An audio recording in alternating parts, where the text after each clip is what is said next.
At exactly 4:03 p.m. on Friday, the moment everyone mentally checks out for the weekend, my boss, Adam, appeared in my doorway with the kind of smug smile you only see on people who enjoy causing pain. He tapped the side of my cubicle like he was delivering good news. "Liv," he said, tossing a thin file onto my desk. "You're being transferred Monday." Just like that. No explanation. No transition period. A few coworkers froze mid-pack, eyes flicking between us. Even the office printer seemed to pause. Transferred to where was the real blow. I opened the file and there it was in cold, sharp font. Northside branch. Effective immediately. My stomach dropped. Everyone in the company knew Northside was shutting down in 30 days. The staff had already received notice. The clients had been informed inventory inspections were scheduled. It wasn't a transfer. It was a burial. Adam leaned against my desk, arms crossed, enjoying every second. "Have fun," he added with a laugh too loud for the almost empty office. "Think of it as career exploration." Another chuckle. You'd think they were giving me a trip to Italy, not sending me to manage a dying location. I forced my voice to remain calm. "Northside is closing." He shrugged as if the idea had never occurred to him. "That's above my pay grade." HR signed off. "You start Monday." I knew better. Nothing happened in our region without Adam's fingerprints on it. This was punishment. His retaliation for what happened at last month's strategy meeting when I questioned the decision to cut community lending programs. I'd brought data, case studies, and projections. He'd brought ego, and ego always hits back. Adam leaned closer, lowering his voice. "Maybe you'll pick up some new skills while winding things down." He winked. My hands tightened around the file. I wanted to say something, anything, but every word I thought of would have cost me my job by Monday morning, so I swallowed it. He straightened, smoothing the front of his perfectly pressed shirt. "Enjoy your weekend." He walked away without looking back. The office fell silent except for the clicking of keyboards no one was really typing on. A few coworkers gave me sympathetic looks, the kind you give someone who just learned their vacation flight was canceled. My phone buzzed on my desk. A text from Maya, my closest friend at work. "Are you okay?" Was I? No, but I also wasn't surprised. Because what Adam didn't know, what no one knew, was that I had seen this coming weeks ago, and I had already started preparing. By the time I stepped out into the parking garage, the sky had turned heavy and dark, the kind of late afternoon storm that made you question whether the sun had ever existed. The first raindrop hit before I even reached my car. I sat behind the wheel, gripping the steering wheel as the rain hammered against the windshield 60-hour weeks. Holidays spent in the office, covering for every mistake that wasn't mine. Training new hires who later leapfrogged past me, and now I was being tossed aside like broken office furniture. But under all the anger, there was something else. A spark. Because I wasn't going to Northside blind, I wasn't going unprepared, and I wasn't going down quietly. I turned the key. Monday would be interesting. Northside sat on the edge of the old industrial district, once busy, now forgotten. I pulled into the cracked parking lot at 8:04 a.m., the silence almost eerie. The sign on the building flickered weakly, one light short of going dark completely. Inside, the branch felt like stepping into a time capsule. Carpet worn thin, faded posters, computers that still had sticker residue from early 2000s training programs. 5 employees looked up as I walked in with a single box of belongings. Their expressions ranged from confused to exhausted. None of them had been told someone new was coming. Wonderful. A woman in her 50s approached me first. Her name tag read, Helen. 16 years with the company, according to her HR profile? Yes, I had already checked. "You must be Liv," she said. "Didn't know they were sending a new manager." "Neither did I admitted. She sighed and motioned toward the small glass-walled office. "Well, that's yours, for whatever that's worth." The office held nothing but outdated manuals, empty drawers, and a crooked clock stuck at 11:52. I closed the door behind me and exhaled. This branch wasn't dying. It had been strangled. Budget cuts. No outreach support. Zero updates for years. Exactly the kind of place Adam wanted me to fail. But he had no idea what I already knew. No idea what I had been tracking. No idea what was about to happen. Because 72 hours earlier, while Adam was busy planning my professional funeral, I discovered something that changed everything. A new city development plan. A rezoning proposal. A flood of new businesses moving into the district. And Northside, this forgotten, neglected branch, sat right at the center of it. The company had missed it. Adam had missed it. But I hadn't. I looked at the dusty office, the tired employees, the dying branch. And I smiled. Monday would be fun. When I stepped out of my tiny glass office for the first time that morning, the 5 Northside employees were gathered near the break room, whispering in that exhausted, hopeless way people do when they've accepted their fate. I recognized the look. I had worn it myself after hearing Adam's "have fun." Only difference? Mine had burned off by now. Helen approached me again, her voice soft. "Liv, I'm not sure what they told you, but there's not much to manage here. We're just processing closures until the day they lock the doors." Behind her, the others nodded. Reuben, the loan officer with kind eyes but a defeated slouch. Tanya, the teller who looked too young to have already learned disappointment so well. Max, the part-time admin juggling school and work. And Irene, who had been here longer than anyone, 21 years, and whose face showed that she had watched this branch slowly starve under corporate decisions made hundreds of miles away. "I know," I said gently. "I'm not here to pretend this place isn't closing." They exchanged glances, relief mixed with resignation. "But," I continued, "I am here to understand what went wrong." Reuben let out a short laugh. "What went wrong? Everything. No budget, no upgrades, no approval authority. We've been forgotten. And headquarters hasn't responded to a single request since March," Irene added. "I tried reaching them about the redevelopment in the industrial district. Never heard back." My pulse ticked up. "Redevelopment?" She frowned. "You don't know?" I shook my head slowly, though I knew exactly what she was talking about. I just needed to hear it from inside the branch to confirm what I'd uncovered. "City bought out the old factories," she explained. "They're converting them into warehouses, small business spaces, tech startups. Hundreds of them. It's the biggest project the district's seen in decades." My heart thudded once, hard.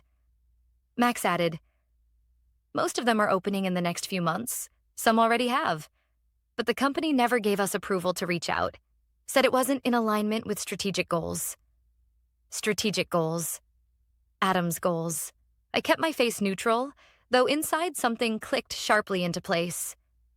Northside wasn't dying because the community didn't need it. Northside was dying because someone wanted it to die. I turned back toward my office. "I need 10 minutes, I said. Then, can everyone meet me in the small conference room?" They all exchanged confused looks, but nodded. Inside my office, I opened the drawer where I'd quietly slid my folder that morning. The folder Adam tossed at me had contained nothing useful. But my folder? My folder contained the reason Monday wouldn't go the way he expected. 3 weeks earlier, long before Adam announced my transfer, I'd overheard something that made my instincts flare. 2 managers chatting after hours, unaware that I was still in the office. "Northside is next on Adam's list. He'll close it by Q2. He wants to show corporate he can cut underperforming locations. He already reassigned their business accounts to Central Branch." That night, I started digging. Public records, city planning documents, rezoning proposals, business license applications. And the deeper I went, the clearer the pattern became. Northside wasn't positioned in a dying area. It was positioned in an emerging gold mine. Headquarters had missed it, or ignored it, or didn't care. But I cared. I pulled out the map I'd printed and unfolded it across the desk. Red dots marked every new business permit filed in the last 12 months. The cluster around Northside was almost glowing. If this branch had been given even a fraction of the support allocated to the wealthier districts, it wouldn't be closing. It would be expanding. I stared at the map until my heartbeat steadied. Until the anger sharpened into something usable, I gathered the papers and stepped into the hallway. The conference room was small, the kind with a table too big for the space and chairs collected from 3 different decades. The team sat waiting, guarded but curious. I placed the map in the center of the table. "This," I began, "is everything headquarters told you didn't exist." Their eyes followed the red clusters. Helen blinked. "Are these all new businesses?" "Filed within the last year," I confirmed. "Most within the past 4 months, and almost all within a 1-mile radius of this branch." Reuben leaned forward. "But we weren't approved to pursue commercial accounts." "I know," I said quietly. "But that wasn't because there was no opportunity. It was because someone didn't want this branch to have it." The room fell still. Very still. I let the moment breathe. Then, "I'm not asking you to believe in miracles. I'm asking you to believe in facts. This branch didn't fail. It was strangled." Their expressions shifted. Confusion toward anger, anger toward something that looked dangerously like hope. "Headquarters thinks this place is already dead," I continued. "And Adam—" I paused, swallowing the bitterness. "Adam thinks transferring me here is a clean way to bury 2 problems at once." Tanya whispered. "So what do we do?" I looked at each of them. Really looked. "I don't know if we can save this branch," I admitted honestly. "But I do know this. I didn't come here to sit quietly and watch a place with this much potential die without a fight." A long silence followed. Then Irene's voice, steady and unexpectedly firm. "What do you need from us?" In that moment, right there in a cramped conference room inside a forgotten branch, I felt the spark fully ignite. "First," I said, pulling out my notebook, "we gather information. Everything headquarters ignored. Everything they suppressed. We're going to build a picture they can't pretend not to see." Reuben smiled faintly for the first time. "You're serious?" I nodded. "Very." Because I hadn't just come to Northside to survive. I'd come to expose the truth. And the clock was already ticking. By Tuesday morning, the weight of what we were doing began to settle over the branch like an invisible fog. Nothing was said outright, but every glance carried the same question. Are we really doing this? I arrived 15 minutes before opening. The parking lot was empty except for Reuben's car. He was always early, and a white sedan I didn't recognize. At first, I ignored it, but something about the way it was angled toward the building made me slow down. Inside, Reuben was in the lobby, arms folded, face tight. "You've got a visitor," he said. "Been waiting since 8:15. My stomach tightened.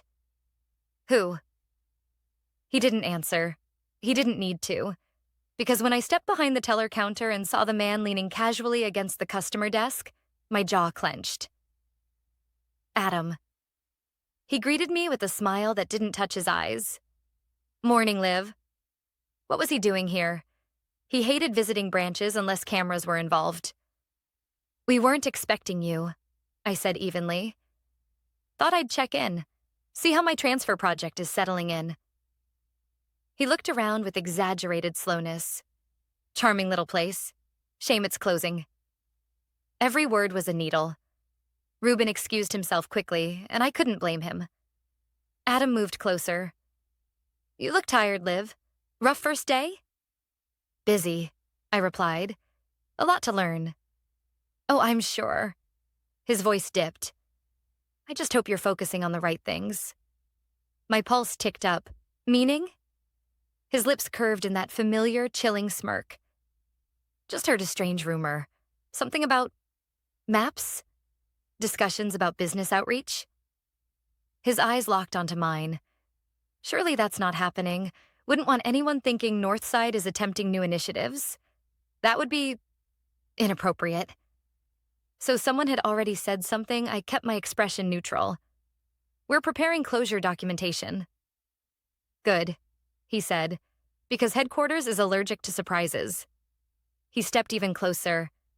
And Liv, I'd hate to hear you were giving the staff false hope. They've accepted the end. Don't confuse them. Before I could respond, he turned toward the door. Have a wonderful week. He called over his shoulder, voice dripping with mock sweetness. Don't make trouble. The moment he walked out, I sank into the nearest chair. That was our warning. But not the kind he thought he was giving. It was confirmation. He was nervous. He knew we'd found something. He just didn't know how much. At 9:02 a.m., before the branch officially opened, the team gathered in the break room. No one needed an explanation. They'd all seen Adam leave. I placed both hands on the table to steady myself. We need to be careful. Really careful. Someone is feeding him information. Max swallowed. One of us? Maybe. Or someone downtown picked up on our activity. Doesn't matter which. We stay quiet. We stay smart. We don't use internal emails for anything related to this. Tanya nodded, her voice barely above a whisper. My friend at Central Branch said they've been told to flag any unusual queries coming from Northside.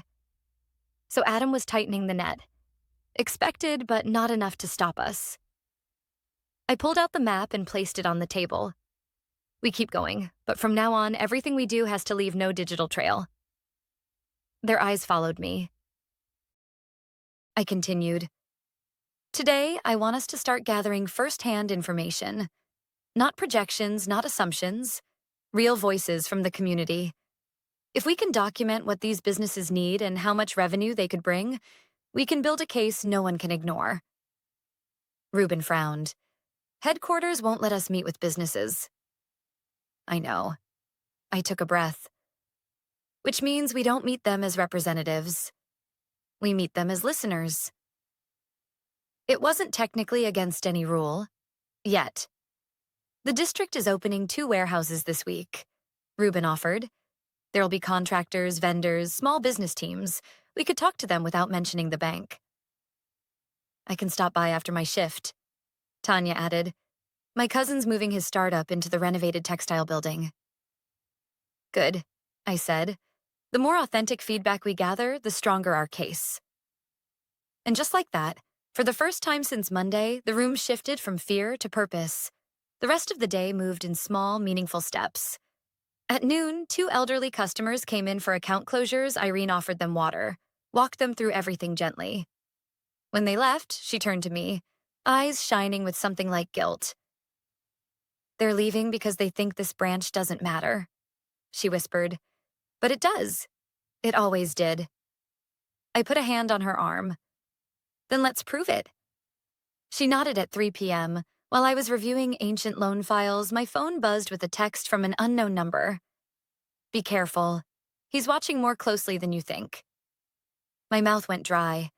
I looked around the quiet branch, half expecting someone to be lurking in the corner. Was it a threat? A warning? From who? I didn't show the message to the team. Not yet. They were already wound tight. Instead, I filed it away mentally. Another crack in the system. Another clue. Someone inside the company wanted me to succeed, or wanted Adam to fail. Either way, the timing wasn't accidental. When the last customer left at 5:01 p.m., the team and I gathered again. Ruben placed a notebook on the table.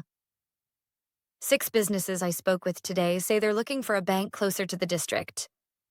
Tanya added 2 pages of notes from her cousin's building. Helen had printed out 3 years of ignored upgrade requests. And Max had pulled together a list of every rejected marketing proposal. None of it was dramatic, but all of it was damning. I looked at the pile of evidence, small but growing. Proof of neglect, proof of need, proof of potential. This, I said quietly, is how we start. No one spoke. They didn't need to, because every person in that room felt the same thing I did. We were standing at the edge of something bigger than any of us had expected. And if Adam wanted a quiet, orderly closure, he'd picked the wrong branch and the wrong woman to bury. By Thursday morning, the air inside Northside felt different. Charged, like the pause before a storm hits. Not loud, not obvious, but tense enough that every small noise seemed sharper. We'd spent the past 2 days gathering evidence, talking to local businesses discreetly, compiling every record of ignored requests and missed opportunities. The pile was growing, too slowly but steadily, and apparently someone noticed. At 9:18 a.m., as Tanya tried logging into her computer, she suddenly went still. Liv? She called out, voice tight. I walked over. What's wrong? She stepped aside. Her screen displayed a blinking message. Access level restricted contact regional management. My stomach tightened. Try again. She did. Same message. Ruben tried next. Same result. Max. Same. I felt heat rise behind my ribs. Let me check mine. When I entered my credentials, a new message appeared. This account has been flagged for system review. That wasn't a malfunction that was targeted. Helen appeared at my side. They've restricted us, she whispered. Someone manually changed our permissions. No need to guess who I walked into my tiny glass office, closed the door, and called IT. After 20 minutes of being bounced between departments, someone finally admitted quietly. There was a request from your regional executive system limitations for Northside are part of the closure acceleration process. Closure acceleration? I repeated, pulse spiking. Our closure is scheduled for 30 days from now. A pause, then, carefully, not anymore. My stomach dropped. Check your email, the technician added, then hung up before I could respond. I opened my inbox. There it was. Subject, Northside Branch, Transition Update. From Adam Sterling. Time 9:03 a.m. I clicked it.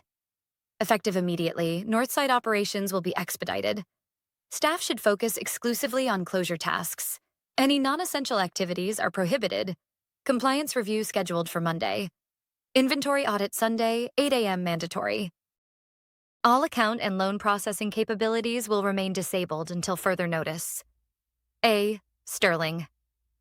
My vision tunneled for a moment. He wasn't just limiting us. He was cutting off our ability to function entirely. He wanted to eliminate any trace of what we'd been doing. I stepped out into the lobby, the team watching me anxiously. Well? Tanya asked. I exhaled slowly. They accelerated the closure. Ruben swore under his breath. Irene sank into a chair. He's trying to erase everything before we can present it. Max looked between us. So, what now? We can't process anything. We can't open new accounts. We can't run reports. We can't even print. Helen added, defeated. I felt the weight of 5 pairs of eyes waiting for me to tell them this wasn't the end. The truth? Part of me wanted to say it was, that we had tried, that this was bigger than us. But then I thought about the redevelopment district, the business owners who said no bank had ever listened. The years this branch had been dismissed, ignored, mistreated. I took a breath. We pivot. They stared at me, stunned. How? Ruben asked. We have no systems. You don't need systems to gather the truth, I said. And you don't need internal access to show the company the opportunity they're ignoring. Tanya leaned forward. What are you saying? I pulled the map from my office, spreading it across the table again. If Adam wants to erase us from the system, then we build a case outside the system. They exchanged looks, fear, hope, disbelief mixing into something electric. What does that mean exactly? Helen asked quietly. It means we document everything manually, I said. Every business we spoke to, every opportunity, every instance of ignored support requests, every dollar of potential revenue that could be generated if the branch stayed open. And then? Max asked. And then, I continued, we bring it directly to the people who outrank Adam. A long silence followed. Then Ruben's eyebrows shot up. You want to go to corporate leadership? Without going through regional? Yes, I said, because regional isn't just blocking us. He's actively sabotaging us. But Adam has allies, Irene whispered. People who trust him, People who won't want to hear this. That's why we bring evidence, I replied. Not opinions, not emotions. Evidence no one can ignore. They looked at the pile of notes on the break room table. Scribbled pages, printed requests, handwritten statements from business owners. And slowly, one by one, I watched something shift. Determination. Quiet but unshakable, Reuben nodded first. Okay, I'm in.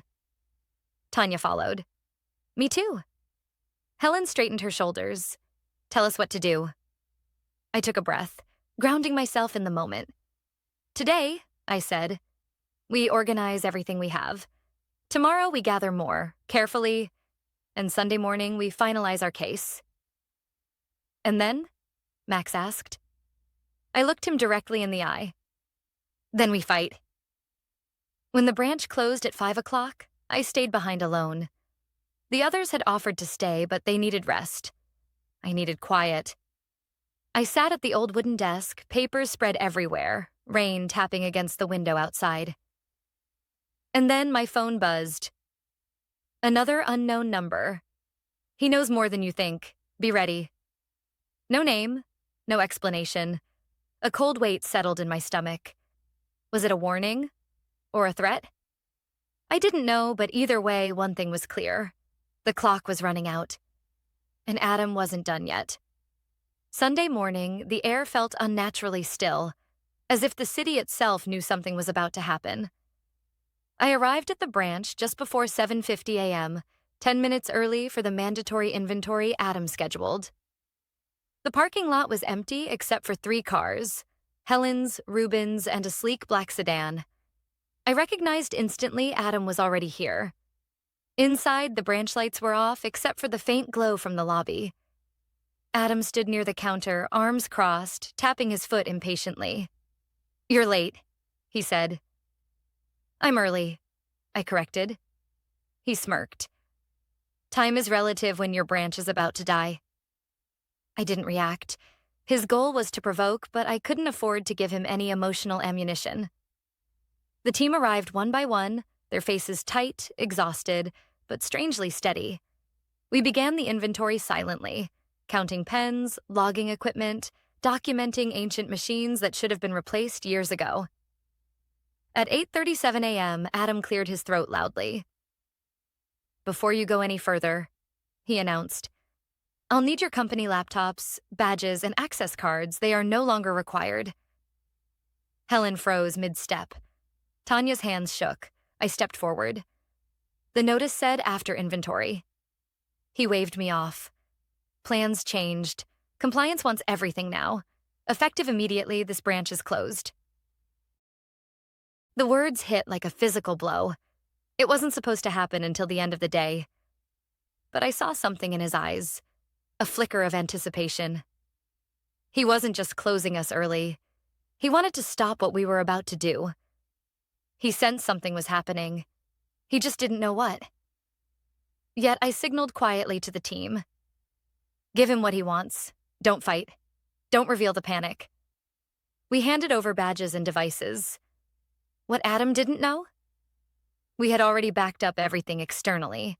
Every document, every interview, every ignored request, every financial projection, all neatly compiled in a physical binder and a private drive. When the last badge was on the counter, Adam exhaled in satisfaction. Finally, he said, we can all move on with our lives. I glanced at the clock, 10:22 a.m., 3 hours until the city's redevelopment briefing at the District Plaza. 3 hours until corporate leadership would unknowingly walk into the best ambush of my career. We left the branch together, silent until we reached our cars. That's when Reuben spoke. What if he's right? He asked quietly. What if none of this matters? What if they don't care? They might not, I said honestly, but we're not doing this to guarantee a win. We're doing it so the truth is impossible to bury. Helen placed a hand on my arm. Then let's go make it impossible. By 3 p.m., River District Plaza was packed. Business owners, contractors, journalists, city officials. The smell of roasted coffee from the food trucks drifted through the air. And at the front of the crowd, just as I hoped, stood two members of corporate leadership, Elaine Ward, Director of Operations, and Charles Wainwright, Chief Financial Officer. The perfect audience. The mayor stepped up to the microphone, beginning her speech about revitalization and small business growth. As she spoke, she gestured toward the crowd and toward the cluster of business owners we'd helped this week. These new ventures, she said proudly, represent the future of our city. Charles nodded approvingly. Exactly what I needed. As the applause rose, I approached the edge of the stage. A security guard tried to stop me, but the mayor recognized me. Tanya's cousin had introduced us earlier. "It's okay," she said. "She's one of the people who's been helping our entrepreneurs." That got Elaine's attention. She stepped down, smiling politely. "I'm sorry. Who are you exactly?" I handed her the binder. "My name is Liv Carver. Until this morning, I was the manager of Northside Branch." Elaine blinked. "Northside? Isn't that the location scheduled for closure?" "It was," I replied, "but not because it was unprofitable." Charles, hearing this, turned toward us. "What do you mean?" I opened the binder to the first page, a map of the district. Then the testimonies. The numbers, the rejected proposals, the ignored requests, the potential revenue, all meticulously documented. I kept my voice calm. "Your regional executive has been filtering information, suppressing opportunities, accelerating closures without proper review. This community wasn't failing. It was being abandoned."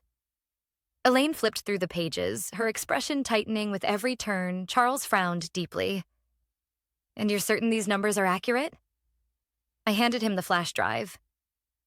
"Everything is backed up, verified, and dozens of businesses here are willing to confirm it."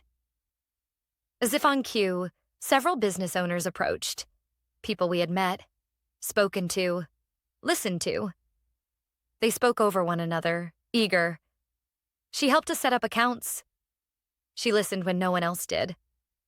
They told us the branch didn't support small businesses. I guess they didn't want to. A ripple of murmurs spread through the crowd.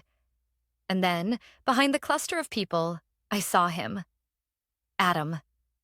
His face drained of all color. He pushed through the crowd, voice sharp. "This is nonsense. Unauthorized outreach. You're all being manipulated." Elaine held up a hand. "Enough." Her voice cut through the air like a blade. "We will address this internally immediately." Adam opened his mouth, but froze, because Charles was staring at him like he had already been found guilty. By 7:40 p.m., a company-wide email went out. "Effective immediately, Regional Executive Adam Sterling is placed on administrative leave pending investigation." A second line followed. "Northside branch closure has been suspended until further review." I read it twice before showing the team, who erupted into disbelief, laughter, and tears all at once. But the email that hit me hardest came at 8:12 p.m. from Elaine Ward. Subject: Opportunity Live. After reviewing your findings, we would like to invite you to interview for a position overseeing community expansion initiatives. If you accept, you may bring your team. Elaine. I stared at the message, overwhelmed. We hadn't just saved a branch. We'd changed something much bigger.